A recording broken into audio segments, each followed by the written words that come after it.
Bienvenidos a nuestro viaje de transformación. Continuaremos la serie La Iglesia Transformada. Hoy es el tercer estudio que se llama El Templo de Dios. Leeremos de Juan capítulo 4, comenzando con versículo 4, sobre la plática que tuvo Jesús con la mujer samaritana.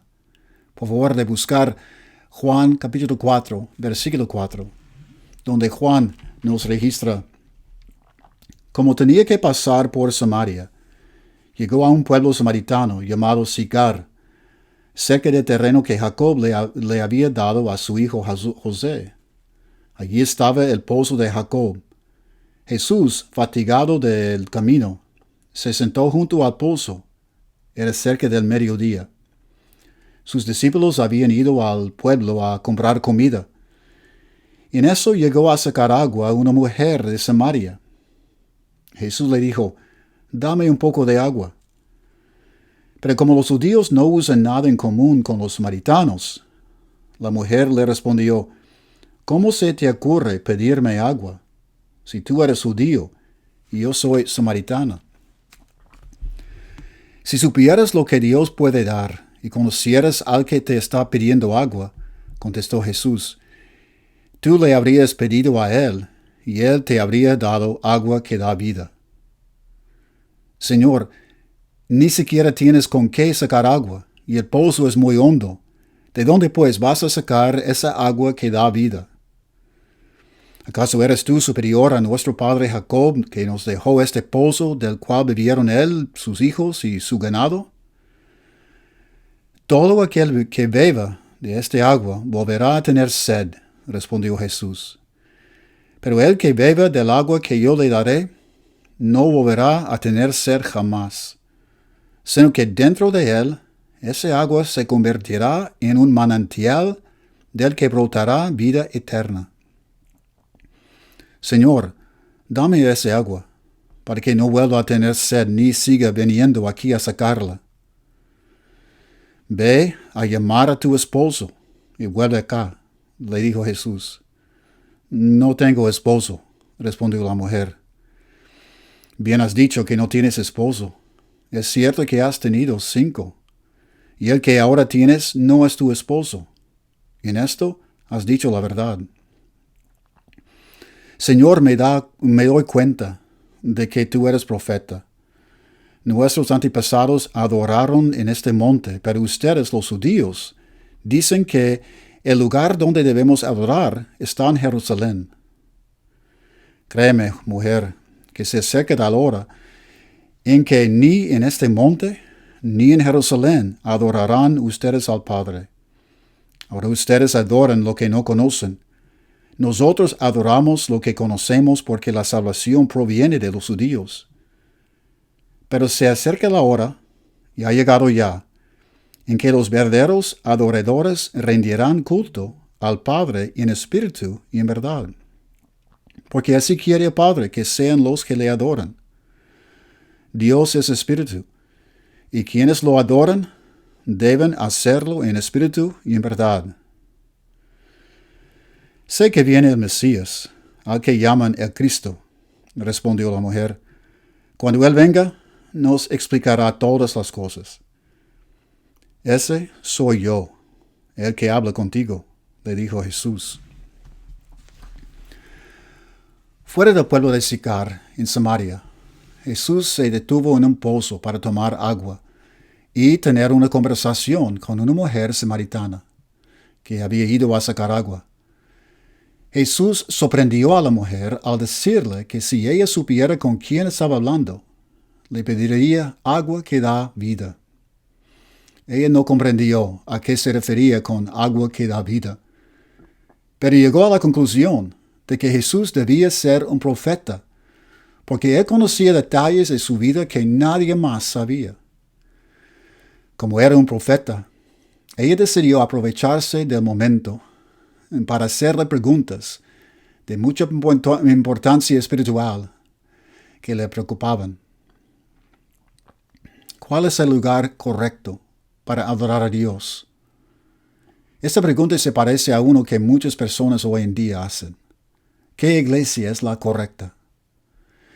Las personas que hacen esa pregunta normalmente quieren saber cuál es el lugar correcto para reunirse con personas de fe para adorar a Dios. En los tiempos cuando la mujer hizo esa pregunta, había muy pocas opciones.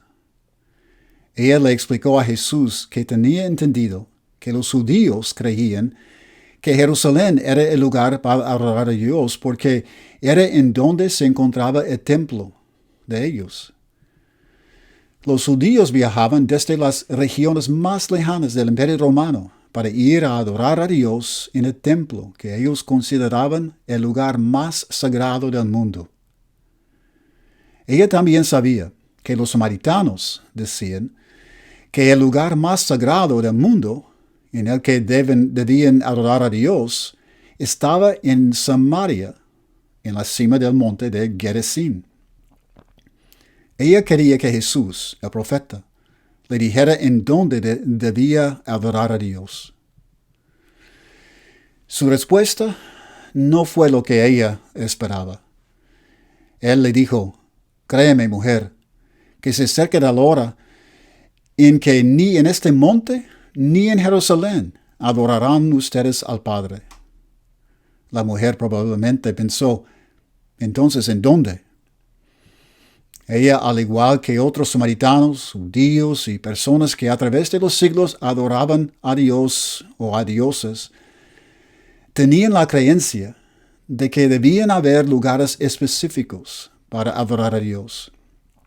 Un altar en una montaña, un templo con diseños extravagantes, una cueva o incluso un retiro famoso que fuera sagrado. Pero ¿qué significa sagrado? Sagrado es un sinónimo de la palabra santo. ¿Qué significa santo? Santo describe algo que ha sido apartado para el uso de Dios. Lugares sagrados o santos eran monumentos únicos, mientras que otras veces solo eran un montón de piedras apiladas de manera rústica que formaban un altar primitivo en lugares memorables, apartados y designados como los lugares adecuados para estar en la presencia de Dios. Los edificios, conocidos como iglesias y catedrales, dedicadas a la adoración cristiana, tienen este significado para muchas personas religiosas, que incluso llaman sus edificios templos. La palabra templo es otra palabra que se usa para describir un lugar sagrado o santo, en el que se puede estar en la presencia de Dios. Hubo un momento en la vida de Moisés cuando el lugar sagrado en el que él se podía encontrar con Dios fue un arbusto que estaba encendido, pero que no se consumía con el fuego. Mientras Moisés se acercaba para ver el arbusto que es de cerca, Dios le dijo que se quitara las sandalias, porque estaba pisando tierra santa. Este sitio, por un tiempo breve, se convirtió en un templo sagrado al aire libre. Sin embargo, Jesús no tenía la intención de decirle a la mujer que ahora había otra montaña o un templo nuevo en otra ciudad que sería el nuevo centro de adoración. En cambio, él continuó explicándole, con palabras que probablemente la dejaron con más dudas que respuestas, que algo mucho más fundamental y profundo iba a cambiar sobre nuestra manera de acercarnos a Dios y disfrutar su presencia. Él le dijo, pero se acerca la hora, dijo, y ha llegado ya, en que los verdaderos adoradores rendirán culto al Padre en espíritu y en verdad. Porque así quiere el Padre que sean los que le adoran. Dios es espíritu, y quienes lo adoran deben hacerlo en espíritu y en verdad.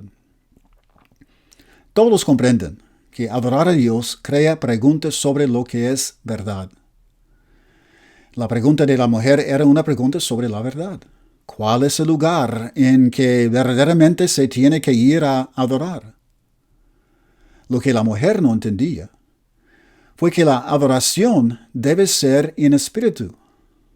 El conocer en qué lugar se debe adorar viene de conocer a Dios, que Dios es espíritu.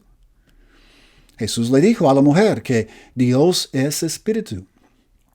Su existencia no está limitada por las reglas y dimensiones de nuestra existencia física. Vivimos en un espacio limitado por profundidad, altura, grosor y tiempo. Dios no tiene tales límites. Él es espíritu.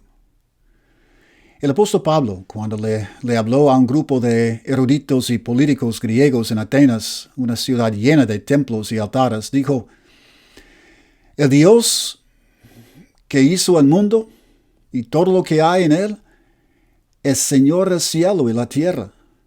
No vive en los templos construidos por hombres. Hechos 17:24. Las personas siempre han creído que pueden construir lugares que pueden ser sagrados, adecuados para ser dedicados como lugares en los que se pueden acercar a Dios. Dios incluso permitió que los israelitas construyeran un templo y altares de adoración, pero sin duda que con la idea de que ellos descubrieran por su propia cuenta, por razones que pocos entendieron en esa época, que la adoración en esos lugares era completamente inadecuada. Esas escrituras, esas estructuras, no pueden contener a Dios, quien es espíritu. Aunque la mujer samaritana comprendía que adorar a Dios incluye las preguntas sobre la verdad, lo que aprendió de Jesús aquel día fue que, como Dios es espíritu, la adoración también debe ser en espíritu y en verdad. ¿A qué se refería Jesús al decir que la adoración debe ser en espíritu? Solo se puede responder a esa pregunta con base en el contexto en el que la conversación se desarrolló. Al inicio de la conversación, Jesús le había dicho que podía darle agua que da vida. Ella no comprendió al inicio a qué se refería, pero Jesús debió explicarle el significado posteriormente. Y Juan no tuvo espacio de registrarlo en su texto. Sin embargo, Juan nos explica más adelante, en otro capítulo, pero en un contexto similar, lo que agua que da vida significa. De la misma manera en la que Jesús le dijo a la mujer en Sicar, también proclamó a gente reunida en un festival judío: si alguno tiene sed, que venga a mí y beba. De aquel que cree en mí, como dice la Escritura, brotarán ríos de agua viva. Juan 7, 37 hasta 38. Después, Juan añade un comentario en el que explica: con esto se refería al Espíritu que habrían de recibir más tarde los que creyeron en él. Hasta ese momento el Espíritu no había sido dado, porque Jesús no había sido glorificado. Juan 7, 39. El agua que da vida es un símbolo del Espíritu de Dios, que vive en todos los creyentes que han nacido de nuevo. Cuando Jesús estaba conversando con la mujer samaritana, el tiempo se estaba acercando en el que los creyentes de Dios, quien es espíritu, podrían adorarlo en espíritu. Primero, Jesús debía ser glorificado a través de su muerte y su resurrección. Después los creyentes podrían nacer de nuevo para ser hijos de Dios, recibiendo así el Espíritu de Dios para que viviera en ellos. Recuerde que hemos visto en otros estudios previos el egoísmo en todas sus formas pecaminosas nos separa de la presencia de Dios, quien es amor. Cuando nacemos de nuevo en las aguas del bautismo, somos perdonados por la sangre de Jesús. Y el Espíritu de Dios baja a vivir en nosotros, trayéndonos la presencia de Dios de nuevo, dando vida a nuestros espíritus. El agua que da vida es un símbolo bello que representa el Espíritu de Dios viviendo en nosotros, porque su Espíritu les da a nuestros espíritus vida, fortaleza y paz con el Padre, de la misma manera en que el agua le da vida a nuestros cuerpos. Su presencia satisface la sed de nuestros espíritus. Aquí es en donde sucede la verdadera adoración primero. La verdadera adoración es en espíritu, porque comienza con una relación entre nuestros espíritus y el Espíritu de Dios. La adoración sucede de espíritu a espíritu. Es una expresión de gratitud, alabanza, asombro y admiración que nuestros espíritus sienten en la presencia de Dios. Las canciones de adoración que cantamos son las voces de nuestros espíritus. Su Espíritu que vive en nosotros recibe esta adoración. La adoración es en espíritu. Por supuesto, la mujer samaritana no comprendió completamente el significado de las palabras de Jesús en el momento de la conversación, porque Jesús aún no había sido glorificado, y el Espíritu aún no había sido dado a los que habrían de nacer de nuevo. Pero pronto Jesús moriría y sería resucitado, glorificado por el Padre para ser nuestro Rey y Señor. Entonces ella descubriría la respuesta a todas sus preguntas. ¿En dónde está el lugar para la adoración? Si la adoración es de espíritu a espíritu, entonces sucede dentro de nosotros primero. Por esta razón, Pablo hace una declaración que debería asustar hasta sorprender a cualquiera que piense que los templos físicos y catedrales pueden ser el lugar donde mora Dios. Dijo Pablo, ¿acaso no saben que su cuerpo es templo del Espíritu Santo, quien está en ustedes y al que han recibido de parte de Dios?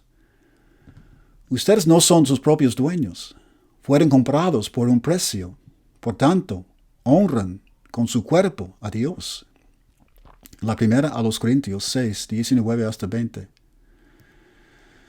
Los creyentes mismos somos los verdaderos templos de Dios, ya que su Espíritu vive dentro de nosotros junto a nuestros espíritus. En la misma carta a los Corintios, Pablo les recuerda qué tan dañino es contribuir por medio de celos y orgullo a la división entre los miembros de la iglesia. Escribió, ¿no saben que ustedes son templo de Dios y que el Espíritu de Dios habita en ustedes? Si alguno destruye el templo de Dios, él mismo será destruido por Dios, porque el templo de Dios es sagrado y ustedes son ese templo. La primera de los Corintios 3, 16 hasta 17. Esas palabras responden a la pregunta de la mujer samaritana. Ustedes son ese templo. Como el Espíritu Santo de Dios vive en cada uno de los creyentes, cuando se reúnen como iglesia, la iglesia de Jesús, una cuerda íntima se conecta entre ellos, y su asamblea se convierte en el templo de Dios, igual de santa como la tierra en la que Moisés se paró cuando se acercó al arbusto ardiente. Pablo también les escribió a los cristianos de la ciudad de Éfeso para explicarles la misma realidad. Les recordó que provenían de diferentes culturas y etnias y ahora formaban un edificio espiritual, un templo santo en el Señor. En él también ustedes son edificados juntamente para ser morada de Dios por su Espíritu. Efesios 2, 21 hasta 22. Y el apóstol Pedro, en sus escrituras del Nuevo Testamento, llevó esta realidad del templo espiritual a un nivel más alto, diciendo, también ustedes son como piedras vivas, con las cuales se está edificando una casa espiritual.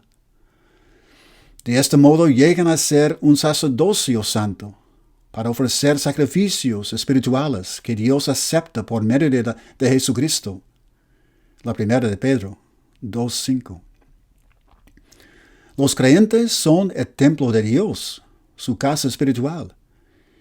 Y al mismo tiempo son sacerdotes que ofrecen sacrificios espirituales, las ofrendas de los corazones que viven en la imagen del Padre, practicando la misericordia, la compasión y la indulgencia. ¿Por qué surgen estas preguntas sobre cuáles son los lugares correctos para adorar a Dios? El verdadero templo de Dios debe ser adecuado para su presencia. Cuando pensamos cuidadosamente sobre la naturaleza de Dios, quien es espíritu y creador de todas las cosas, nos damos cuenta que los templos creados por nuestras propias manos, sin importar cuán extravagantes sean para la mente humana, son completamente inadecuados. Podemos decir con toda seguridad que no reflejan nada de la naturaleza o el carácter del Padre. En cambio, limitan y encarcelan nuestro concepto de Dios. Un templo o lugar sagrado dedicado a honrar a Dios debe ser algo que refleje su gloria, corazones y vidas, que vivan conforme a su imagen, viviendo en el amor. La transformación a la imagen del Padre es, de hecho, el propósito del trabajo que realiza el Espíritu en nosotros. Dice, así todos nosotros, con el rostro descubierto, reflejamos como en un espejo la gloria del Señor, somos transformados a su semejanza con más y más gloria por la acción del Señor, quien es el Espíritu. La segunda de los Corintios 3:18. El aprender a amar de la manera en que el Padre ama, somos transformados poco a poco a su imagen, siendo así el reflejo de nuestro Padre. Juntos formamos un templo, como dijo Cristo, que es como una ciudad construida en una colina que no puede ser ocultada, sino que brilla como una luz para el mundo. Para que ellos, dice Jesús, para que ellos puedan ver las buenas obras de ustedes y alaban al Padre que está en el cielo. Mateo 5, 14-16. Esto es la adoración. Apartar nuestros espíritus para llevar vidas dedicadas a reflejar la imagen de nuestro Padre. Como iglesia, la eclesía, nos reunimos para cantar alabanzas al Padre, para dar gracias por su misericordia y gracia, y para mantener el enfoque en las enseñanzas de Jesús, su muerte, su resurrección. Pero llevar una vida transformada nos convierte en templos vivientes, dignos, en los que el Padre puede morar. Acordémonos que Pablo les había recordado a los cristianos de Corinto que sus celos y conflictos estaban amenazando con destruir el templo de Dios. Las palabras de Jesús, que Jesús le dijo a la mujer samaritana, ya se cumplieron.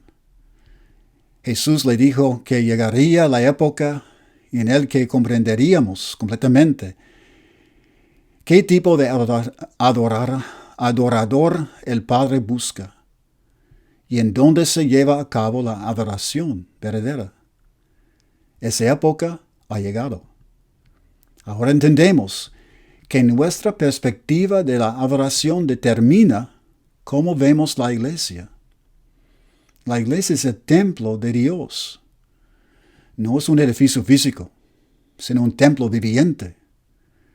Y para que la iglesia sea un templo adecuado, digna de la presencia de Dios, primero debe ser una iglesia transformada en su imagen. Que Dios los bendiga.